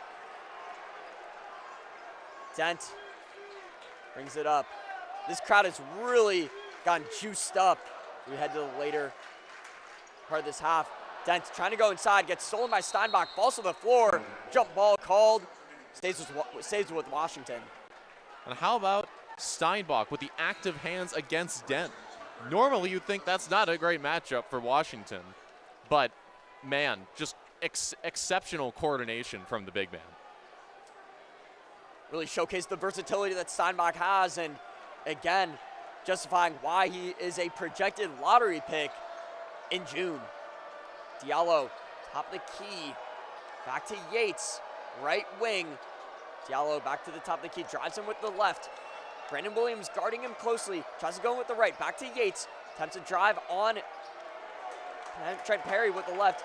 Crossover to his right, goes back, fadeaway jump shot, nearly gets it to fall, but that is tipped back to Bryson Tucker, who gets it out onto the perimeter to Diallo. It'll take some time. The Huskies looking to set things up. It's a pivotal possession for the away squad. Now Zoom Diallo goes in with the left on Jamerson, who's checked back into the game, and called for the violation. That was because of the excellent defense that Steven Jamerson II just displayed, walling off Zoom Diallo despite not having the same lateral quickness, but that is what caused the Washington turnover there. Well, first, it was Trent Perry against Wesley Yates, and then Jamerson stepping up. 2 great one-on-one defensive efforts from the Bruins on that possession. They've really upped the ante on the defensive end, and what has allowed Bruins to muster a slight lead, still up 57-54, less than 8 minutes remaining here at Pauley Pavilion. Now to Perry on the left wing. Goes in on Peterson, but he is called for the foul. Trent Perry will go to the line for the 1-and-1 after this brief media timeout. But UCLA, despite some of the calls that haven't really gone their way, it seems like they dominated this second half so far. They were down 4 heading into it, now have a 3-point advantage. What has been the secret to that success, Justin? It's been the aggressiveness. Trent Perry has gotten it going. Donovan Dent, as we said, eyes on the back of his head, it seems, because now he's starting to drive and dish. And of course, Tyler Bilodeau has gotten going from beyond the arc, but even without him getting into foul trouble in these last couple minutes, UCLA has been able to consistently score because their guards are attacking and they're doing it extremely consistently. And the backcourt was really what was going to need to get the Bruins through this game. Oftentimes, if you don't have the type of front court that can compete with a very elite one, you got to go outside. Perimeter is still a huge equation when it comes to winning basketball games. And the Bruins are just going back to their MO, as you mentioned, Justin. And they've really been able to get it going from the perimeter. And that also just opens up a lot of opportunities when you have to close out on these perimeter shooters to get it going in the interior. We've seen UCLA just being very aggressive, as you said, Justin, to drive and kick it out. That is what has opened these opportunities on the wings and in the corners. UCLA has been taking full advantage. Yep, and the Bruins now for the game, 7 of 14 beyond the arc. They were just 2 of 7 in the first half. 3 of those 3-pointers in the second half, courtesy of Tyler Bilodeau. The question is, can they keep it going without him? And when will he make another appearance in this game with 4 fouls? If the Bruins are going to hold out until then, it's going to have to be driven by that defense. We just saw a great stand by Trent Perry and Steven Jamerson on that end of the ball. And the Bruins, top to bottom, are going to have to stay stalwart and just start to fight back, really, on the boards. Obviously, Washington really winning that battle in the second half. They've got 9 to the Bruins 3. And so it's a question of who's going to win out. Is it going to be that one-on-one defense, or can Washington gather enough of their misses and get enough second chance points to keep pace? And even despite Tyler Bilodeau being out, that recent substitution that we saw, the Bruins, again, have really taken over, and the crowd has really gotten into it due to these calls that haven't been going the Bruins' way. Seems to have jolted them to really take over. After we saw that technical foul called by Cronin, it seemed to invigorate the team and started to play a lot better after Zoom Diallo missed those 2 free throws from the technical. That was a huge swing in momentum for the Bruins. How will Washington respond? This is an opportunity to shift the momentum back to its side. But the Bruins at Pauley Pavilion have just 1 loss this season. And if they continue to dominate in front of their home crowd, Washington's going to be sent home with a loss. Well, watch out for Frank Kepnam back on the court now. We'll see if he can make an impact on the boards and on the offensive end. Trent Perry goes up with the corner 3 and splashes it home. Trent Perry, no hesitation. 3 for 3 from beyond the arc tonight. Yep, directly off the inbound and just ready to shoot immediately. Could not have asked for a better start for the Bruins out of the media timeout. Then Tucker to Peterson to Yates. Yates has been awfully quiet. Peterson goes with the step back, lets it go. No good. Brandon Williams with the rebound. Yep, another solid defensive possession for UCLA, getting Washington to sort of settle for that 3-pointer. Trent Perry, Tucker using that length to guard him, way out on the logo. Now back to Dent. Jamar Brown who dumps it to Dent. Jamerson with the screen. Dent goes downhill, out to Brandon Williams in the corner, but back to Dent yet again. He lets it fly. No good, just missed short. Yeah, surprising from Dent there that he would take that. Not really much of a 3-point shooter, now 0 for 2 from beyond the arc tonight. And Tucker ends up driving on Perry, who has just been stifling in that perimeter defensive presence. Now Wesley Yates back to Peterson. Zoom Diallo out right now. He did appear to be pretty gassed before that last media timeout. fires it in to Somerville. Steinbach with the second attempt, gets it to go. Steinbach now has 15 points to lead the Husky squad. Well, yeah, talk about Peterson running the point in the stead of Diallo. Just a great zippy pass into the paint. Gets it right in, and Washington able to convert. Now Brandon Williams out to Perry yet again on the perimeter. Shot fake, goes to the mid-range spot. Nearly got it to fall, clinks out. Jamerson gets the offensive board, looks to fire it back, but Peterson able to get a hand on it in transition to Yates, drives inside, comes to finish with the right. What a shot from Yates, driving inside with the left, finishes with the right. Acrobatic move from the guard. Just beautiful improvisation in transition. Sometimes you just got to go where the defense ain't. And UCLA is going to call a timeout. Washington went on a bit of a run, looked to be outpacing the Bruins. But UCLA still has a 60-58 lead with just over 5:30 remaining. What are the keys for both these teams to finish out the game and get a win for these respective squads, Justin? Well, as I mentioned, for Washington, they need to get Kepnong back out there. And he was lining up at the scorer's table, so I'd assume he'll be back out here for the last 5.5 minutes. Somerville, he's put in some great minutes for them, but they really need to maximize that size advantage. Dominate on the boards like they have been for most of the second half, and work the offense through those bigs. Steinbach kind of cooled off in these last few minutes. You know, hasn't really done much for the Huskies outside of the first couple minutes of the second half. And so can they get their leading scorer going? That's the big question for them. For the Bruins, it's going to come down to can they keep hitting their threes, and can they keep with that one-on-one perimeter defense where they've been so good tonight. We mentioned Trent Perry sort of filling the shoes in the starting lineup of Sky Clark, who's one of the best perimeter defenders in the nation. And he's certainly lived up to that sort of Sky Clark-esque billing tonight. Perry has just been one-on-one with Washington's guards on so many occasions and held up so well on them. And so can Perry and Dent keep with those active hands and keep with the great defense throughout the rest of the second half? If they can do that, I'd say the Bruins will probably win this game. And Trent Perry, talk about perimeter production, you have to feed him. 3 for 3 tonight from long range. He simply just can't miss from beyond the arc. And credit to Donovan Dent, 10 assists already. He has been dishing it out at such a prolific rate. 4 for 15 from the field. He hasn't seen much scoring production, but Donovan Dent using that maturity and using that veteran experience, dishing it out to his guys that have been productive tonight and have been efficient. That has been an underrated piece of this Bruin attack tonight. Another thing is Xavier Booker and Tyler Bilodeau both in foul trouble. If they are out on the court at any given time these last 5 minutes, watch out, because Washington may look to attack the interior. I would guess they're going to go to Kepnong, as you said, Justin, and got to get Steinbach going. Credit to UCLA with how well they've been guarding Steinbach. Obviously have that 29-point performance against UCLA in their last game in Seattle, but UCLA seemingly read the scouting report and locked in on what they needed to do to stop Steinbach and done a much better job tonight. Well, really the key has not so much been stopping Steinbach when he's had the ball, but just preventing the ball from getting to Steinbach at all. And that's where that perimeter defense has really come in. And watch for Jamerson in these last few minutes, because I'm not sure if we see much more of Booker in this game.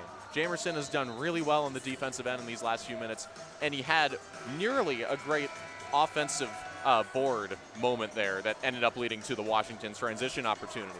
But if he keeps playing with that physicality, expect Mick Cronin to let him ride out there and see if he can keep matching up against these Washington bigs. Steven Jamerson, obviously not the biggest offensive weapon, but brings a plethora of defensive intensity to this squad. That's what Mick Cronin loves. Expect him to be out there in lieu of Booker if he's able to keep doing that on the defensive end, but it does look like Booker is out there right now. That could change quickly. UCLA with possession. Bilodeau inbounds it to Dent. Yates guarding. Tyler Bilodeau sets the screen, rolls down. Donovan Dent still on the perimeter to Perry. Peterson guarding into Bilodeau. Gets it stripped, but gets his own rebound, and Yates with a hard foul on Bilodeau. Got the strip, but Bilodeau goes back right to Bilodeau. Back right to Bilodeau.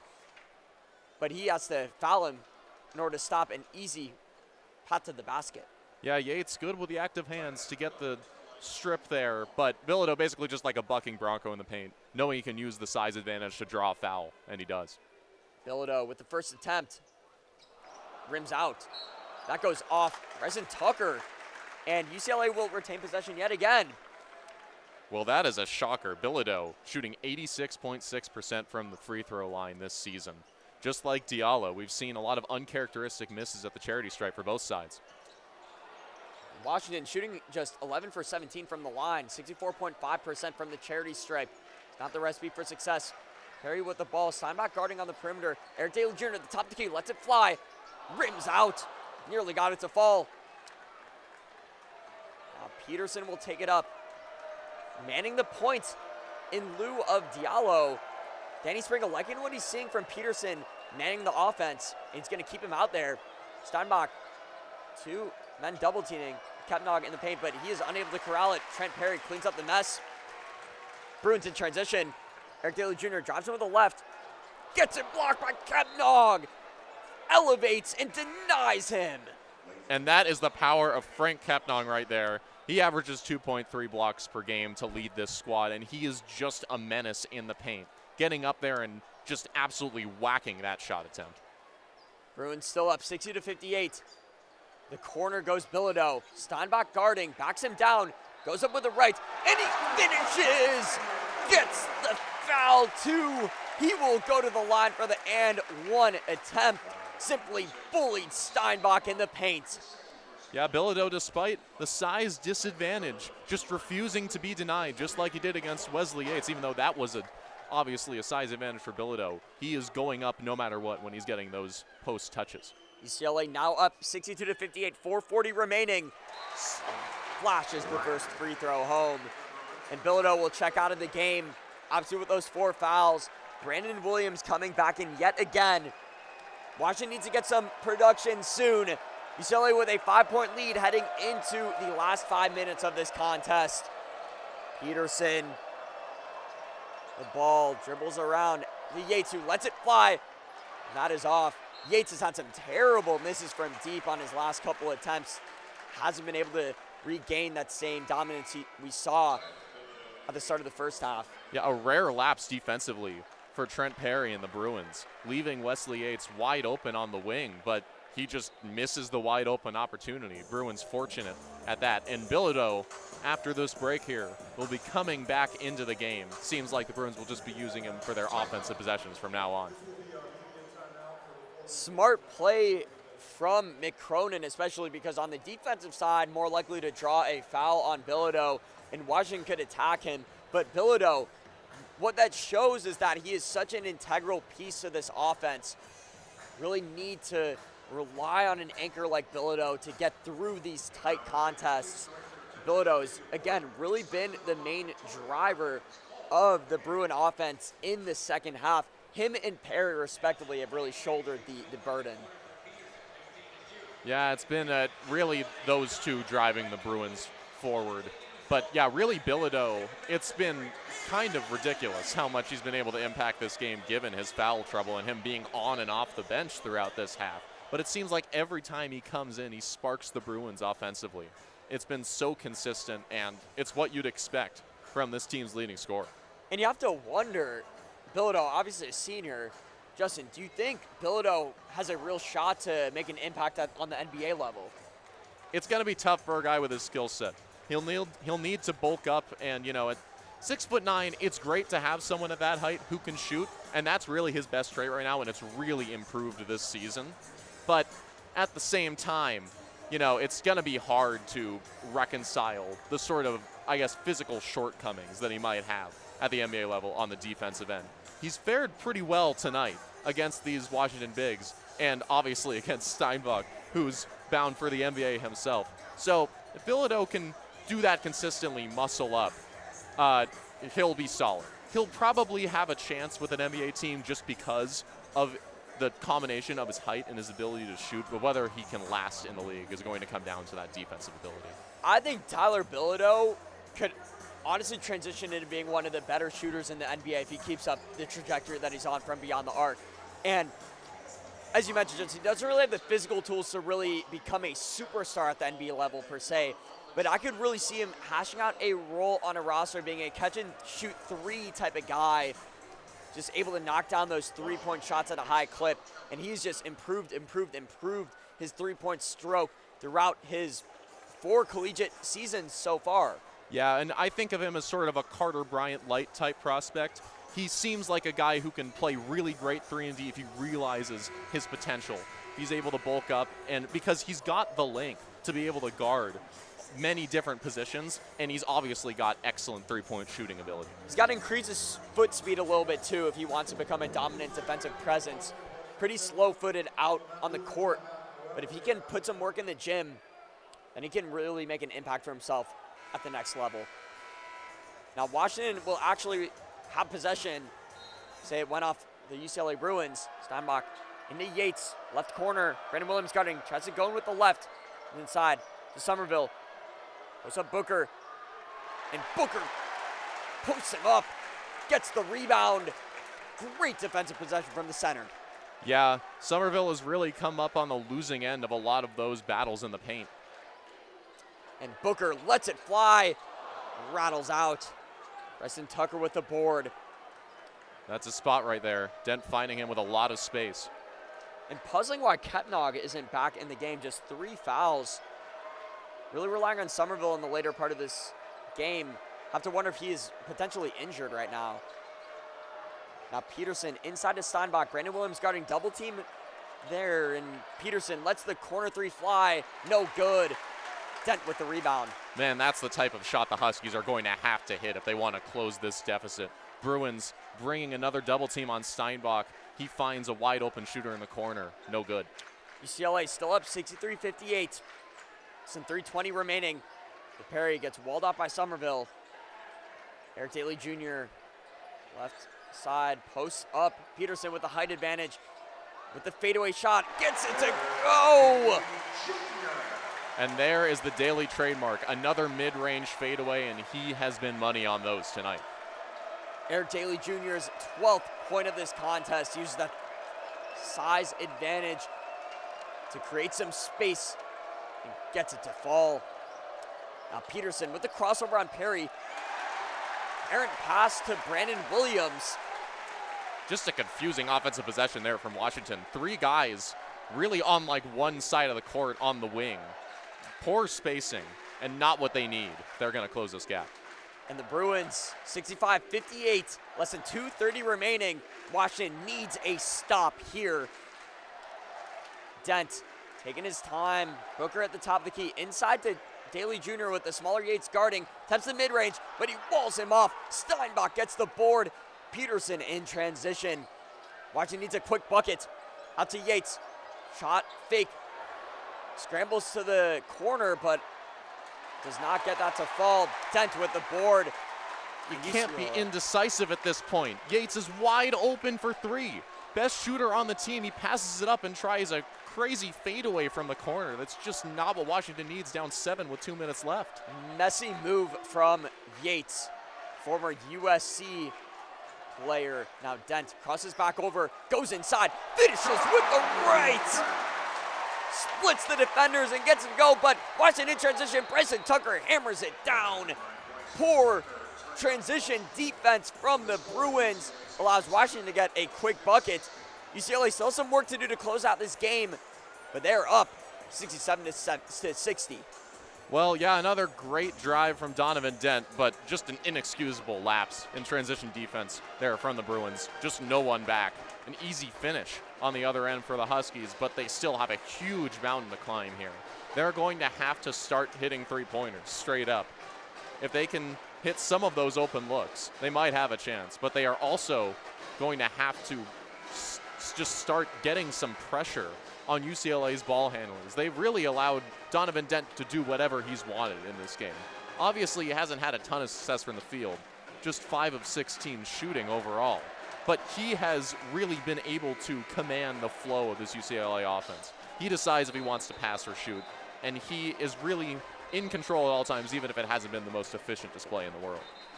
And talk about the lack of pressure that Washington has applied to Dent. 10 assists compared to just 2 turnovers. UCLA, despite having 5 within the first part of the first half, have just 7 throughout this game compared to Washington's 13. Dent has really helped this offense clean up its act. Washington has forced just 2 turnovers in more than 35 minutes of play. That's not how you're going to win this game on the road. You need to force those turnovers. Credit to Dent. Just seemed that, like you said, Justin, he's been in control, has seemed poised with the ball, and the offense has simply just been a well-oiled machine with him. Now with the press defense, they get Donovan Dent in the corner, calls a quick timeout. Good veteran move from the guard. Well, yeah, not really sure what was going on with that press break play from UCLA there. They get it into Booker really in like the corner of the court. Not really conducive for him dribbling or finding an open pass. So smart timeout from Dent. We'll see if Cronin draws something up and how Washington will respond. And Washington going, obviously that full court press, you have to in this situation, but we've seen crazier comebacks here at Pauley Pavilion. Obviously the Indiana game, UCLA came back from 10 points with about 1:30 remaining in the second half and charged all the way back down 10. Washington could do the same here if the Bruins aren't careful, but with a guy like Donovan Dent leading the offense and being the primary ball handler, you're in safe hands with him. Yeah, UCLA also down 6 in the last couple minutes against Purdue not too long ago. They were able to finish out that win somehow. But we'll see if Washington has any sort of that magic. Washington going back to that full court press, manning up on all the Bruins. Dent inside to Perry. Foul is called on Diallo. That'll bring Perry to the line. 9th foul for the Huskies. So 1 more until the bonus plus. Yeah, just not really what Washington wanted, I think. I don't think they were expecting to foul immediately there. Try to get some pressure on the ball, try to get a steal first. Instead, it's a quick trip to the line for one of the Bruins' best free throw shooters. Zoom Diallo appears to be talking to Perry out on the 3-point line. He's giving him some words, trying to get in his head a little bit maybe so that he misses these free throws. He was talking to the ref after that call too. Trent Perry unfazed, drains the first free throw. 5 for 6 tonight from the line, 18th point as well. Yep, just really consistent attacking from Perry tonight. He's been so confident. It's great to see how he's developed from his freshman year, averaging just 3.7 points per game to now being one of the top scorers on this Bruins team. And one of the fan favorites too on this Westwood squad. He certainly has a bright future if he opts to stay at UCLA for the coming years. Trent Perry drains the second. UCLA now up 69-60. Washington needs some quick production. Diallo brings it up the court to Peterson, lets it fly from beyond the arc, gets it to go.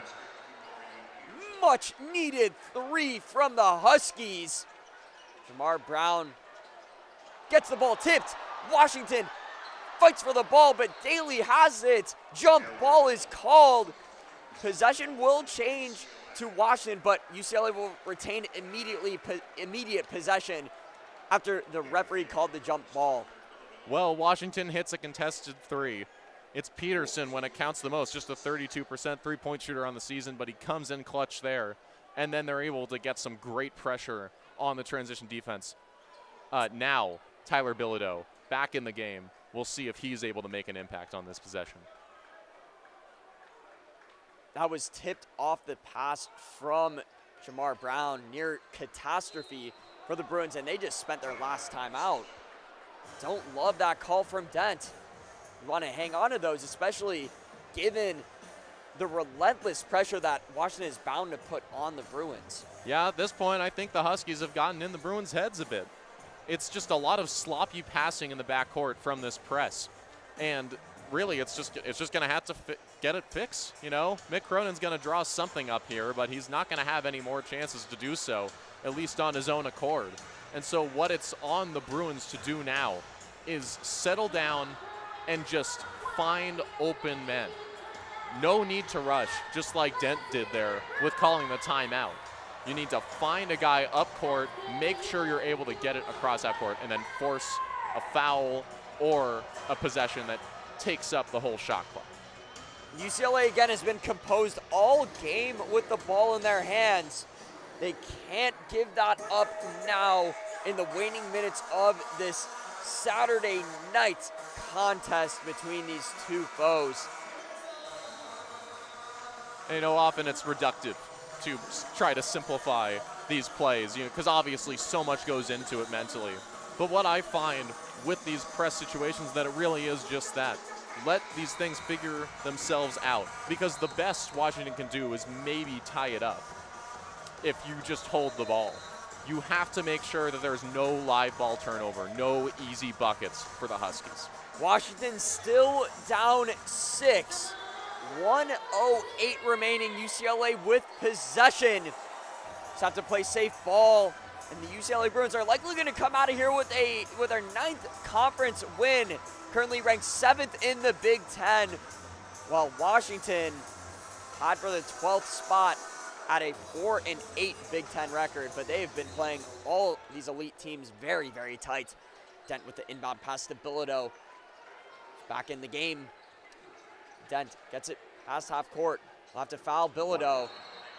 Nearly coughed it up.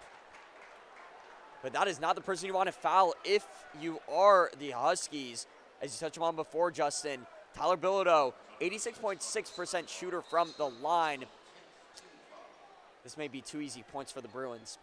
Yeah, Bilodeau once again unsettled with the ball, just like the Bruins really have been over this last minute. Luckily, he's able to collect the ball and draw the foul. Now we'll get a chance to cash in at the line.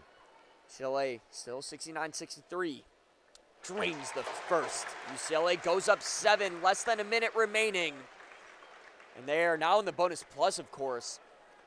So 2 automatic free throws for every foul. Bilodeau. Second shot is short. Washington brings it up quickly. Zoom Diallo out to Peterson, who lets it fly. Good! He drains the shot. Peterson with ice in his veins. Just not where you expect this production to come from for the Huskies. Peterson, as I mentioned before, just a 32% three-point shooter on the season. Doesn't matter. Sometimes guys just get hot in these last couple minutes of the game. They know it's the time where someone has to step up, and it has been Wesley Yates for Washington. So, you know, why not Kamari Peterson?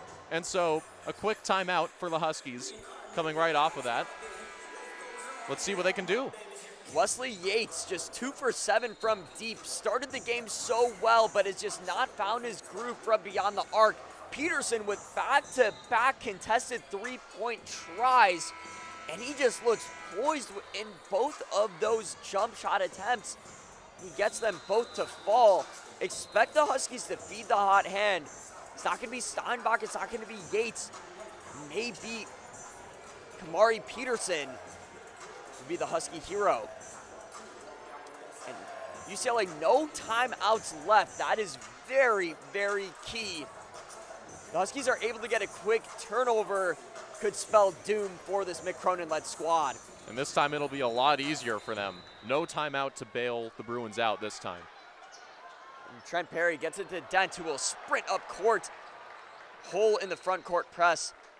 Zoom Diallo fouls Dent, who will go to the line. He's gone 6 for 6 tonight. If you're going by the percentages, that's a great foul for the Huskies.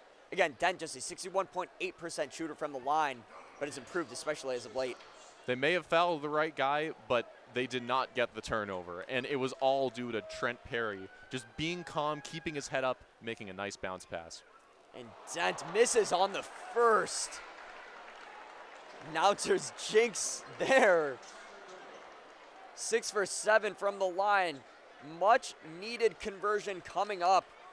Washington has clawed back into this contest. Soft touch gets it to go. UCLA 71, Washington 66. Diallo brings it up court to Kamari Peterson. Lamar Brown guarding him. finishes at the rim. Kamari Peterson drives it home.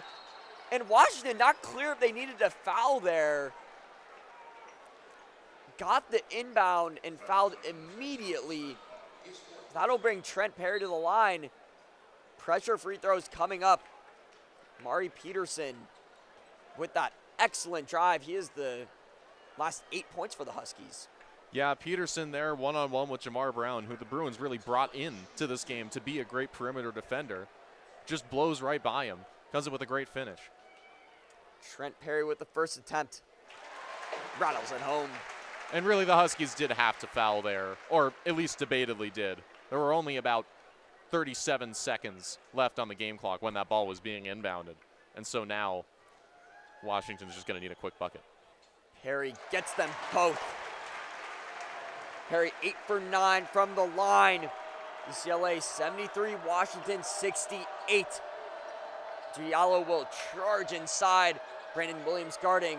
Pass it to Steinbach, who gets it stripped by Perry, but they will retain possession because the arrow is pointing toward the Huskies' direction. Jump ball called. Washington inbound coming up. Yep, Diallo, unlike Dent, not controlled on that drive, forced to pick up his dribble with Brandon Williams in defense, and just kind of chucks it over to Steinbach, an easy tie-up for the Bruins. That goes to Yates, who drives to the rim and no good, but he gets his own rebound, lifts it up, and he gets called for the foul. Desperation heave on the second attempt. And just no one there on the boards for the Bruins. Wesley Yates is not the guy you'd expect to be picking up his own miss in the paint. But lo and behold, he does in the dying seconds of this game and has a chance to make it a 2-point deficit for the Huskies. And simply just out-hustled the interior players for the Bruins.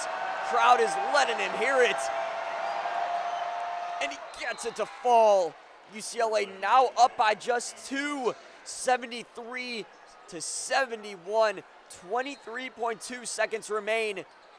Dent with the inbound, he's gonna need to get it off.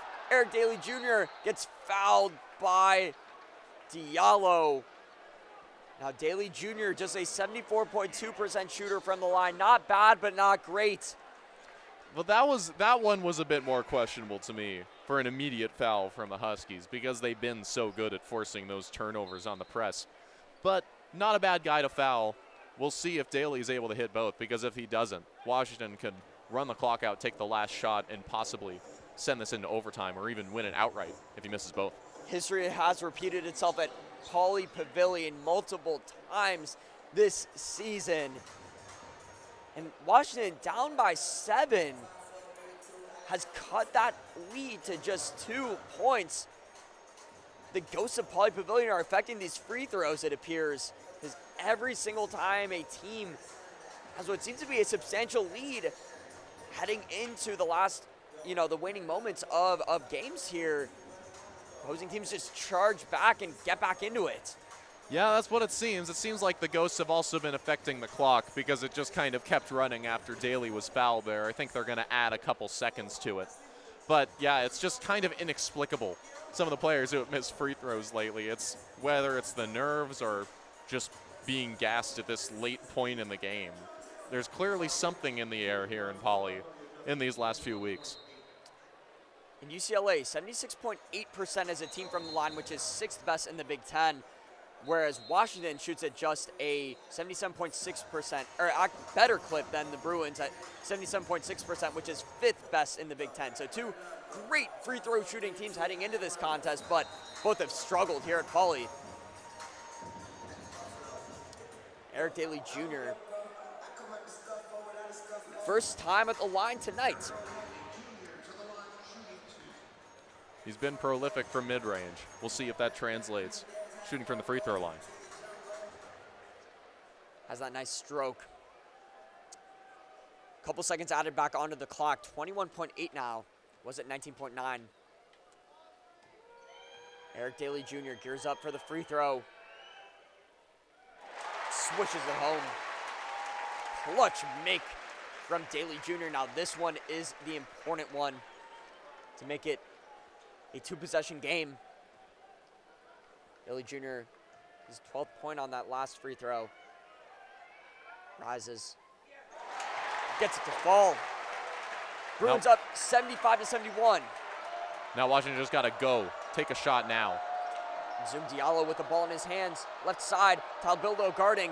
Yates drives inside and finishes with the left hand with 11 seconds. UCLA now up 75-73.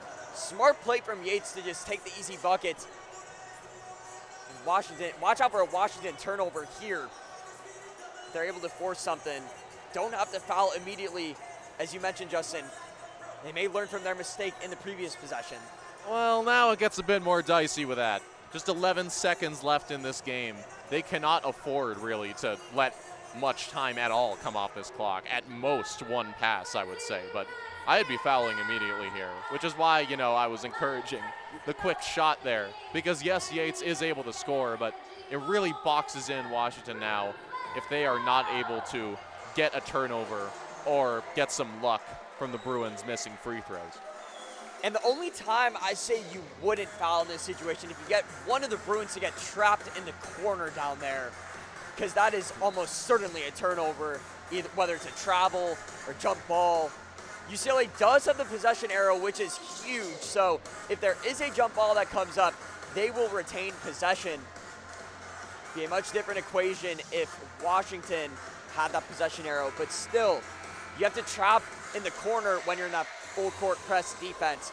Look for Washington to usher Donovan Dead, who's likely going to be the inbound passer, to fire a pass in either the left or right side corner, and that could spell trouble for the Bruins. And that's exactly what happened the very first time the Bruins tried to break the press. Into Xavier Booker, in the corner, back to Dent. But at that point, the Bruins had the luxury of calling a timeout. This time, no dice. So we'll see if Washington is able to get that very quick turnover and or trap, because they sure need it at this point. And if you're the Huskies, who would you want to put at the line? Well, it's got to be Dent. Plain and simple. It's got to be. He's had so many demons at the free throw line this season. It's really no question. And, it'll be difficult because he's likely going to be inbounding the ball here. I will say you have to avoid Jamar Brown, who has yet to miss a free throw this entire season. Gets Perry in the corner, foul called. Cortland Muldrew getting his first action. The freshman from Arlington, Texas, went to Hall-Bear High School. Plays limited minutes, but Washington going to him in that defensive scheme. Trent Perry will head to the line. 8 for 9 from the line tonight. Has missed one. If he drains both of these, this will help salt away the Huskies. Huge, huge moment for Perry right here in his development. Trent Perry gears up. Gets that one to go. This is the important one coming up. To make it a 2-possession game, all eyes on Trent Perry at the charity stripe. He's calm, cool, and collected. And drains it. Trent Perry, who's come up in big moments all year, comes up in another one. Looks like they're going to redo the inbound pass. The game clock operator has been a bit overzealous with keeping the clock running and starting the clock in some of these late game situations. But at the end of the day, they shouldn't need his help. Bruins up 4 points now, and I think they're still getting the clock sorted out. But it's going to be very difficult for it to be mathematically possible for the Huskies to get 2 buckets in this time frame. Washington will likely need a very quick 3. Look to them for them to attack the perimeter off this inbound. Peterson to going, sprints up court on Bilodeau, heaves it up and off the front rim. But Yesley Yates attempted to get that board and fires it back to Peterson, but he steps out of bounds. Well, this will likely clinch the Bruins' 9th Big Ten victory. Yep, no more magic in the hands of Peterson, and that'll do it. UCLA gets the win. Very tightly contested affair between the Bruins and the Huskies. Bruins showcasing that toughness that Cronin has still have to integrate within the team, and they get the job done. Much needed win. Now UCLA will really be put to the test with their next 3 contests. They'll play at number 2 Michigan, at number 2 Michigan State, and then at home against Illinois on February 21st. For the Huskies, the road gets a little bit easier for them.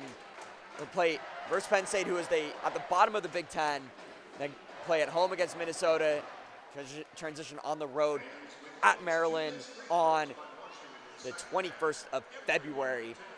Bruins get the job done here tonight. It's been Grant Walters and Justin Attlesey on the call. Thank you for tuning in. We'll see y'all next time.